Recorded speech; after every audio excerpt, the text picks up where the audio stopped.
एक व्यक्ति को रास्ते में यमराज मिल गए। वह व्यक्ति उन्हें पहचान नहीं सका। यमराज ने पीने के लिए व्यक्ति से पानी मांगा। उस व्यक्ति ने बिना कोई प्रश्न किए झट से अपनी थैली से पानी निकाला और उन्हें दे दिया। वृद्ध ने कृतज्ञ होकर जल पिया और फिर कहा, वत्स, मैं यमराज हूं। आज तुम्हारी आयु पूरी हो चुकी है और मैं तुम्हारे प्राण हरने आया हूं। यह सुनकर व्यक्ति का चेहरा सफेद पड़ गया। हृदय कांप उठा। डर के मारे उसके पांव लड़खड़ा गए। लेकिन यमराज बोले, डरो नहीं, क्योंकि तुमने मेरी प्यास बुझाई है। अतः मैं तुम्हें एक विशेष अवसर देना चाहता हूं, तुम्हारी किस्मत बदलने का मौका। उन्होंने एक डायरी उसके हाथ में थमाई और कहा, इस डायरी में जो तुम लिखोगे वही सच हो जाएगा। तुम्हारे पास ठीक 5 मिनट का समय है। जितना चाहे लिख लो, पर ध्यान रहे केवल 5 मिनट। इसके बाद समय समाप्त हो जाएगा और डायरी मेरे पास लौट आएगी। व्यक्ति का भय थोड़ा कम हुआ। वह सोचने लगा, अब तो मेरी किस्मत मेरे हाथ में है, मैं सब कुछ बदल सकता हूं।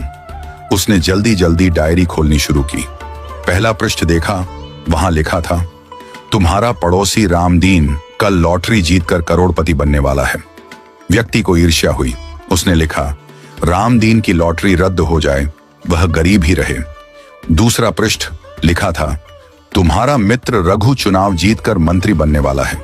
व्यक्ति ने लिखा, रघु चुनाव हार जाए, उसे अपमान झेलना पड़े। तीसरा पृष्ठ, तुम्हारा छोटा भाई विदेश जाकर बड़ा व्यापारी बनने वाला है। व्यक्ति फिर लिखता है, वह कभी विदेश न जा पाए, नौकरी के लिए भटके। इस प्रकार वह एक एक कर पृष्ठ पलटता रहा और हर पन्ने पर दूसरों की खुशियां मिटाने लगा। उसका मन ईर्ष्या और द्वेष से भर गया था। अंत में उसने डायरी का अंतिम पृष्ठ खोला। यह उसका अपना पृष्ठ था, जहां लिखा था, अब तुम अपने जीवन का भविष्य तय कर सकते हो। वह मुस्कुराया, पेन उठाया, लेकिन तभी एक ठंडी सी आवाज आई, वत्स, तुम्हारा 5 मिनट का समय समाप्त हो चुका है। यमराज ने धीरे से डायरी उसके हाथ से ले ली और कहा, तुमने अपने जीवन का सबसे कीमती समय दूसरों का बुरा सोचने में बर्बाद कर दिया। न स्वयं के लिए कुछ लिखा, न अपने जीवन को सुधारने की कोशिश की। यह अवसर तुम्हें ईश्वर ने दिया था, पर तुमने अपनी दुर्बुद्धि से उसे खो दिया। अब पछताने से कुछ नहीं होगा। व्यक्ति फूट फूट कर रोने लगा। हे यमराज, एक मौका और दीजिए, बस एक बार। यमराज शांत स्वर में बोले, वत्स, समय और अवसर दोनों यदि एक बार निकल जाएं तो फिर लौट कर नहीं आते।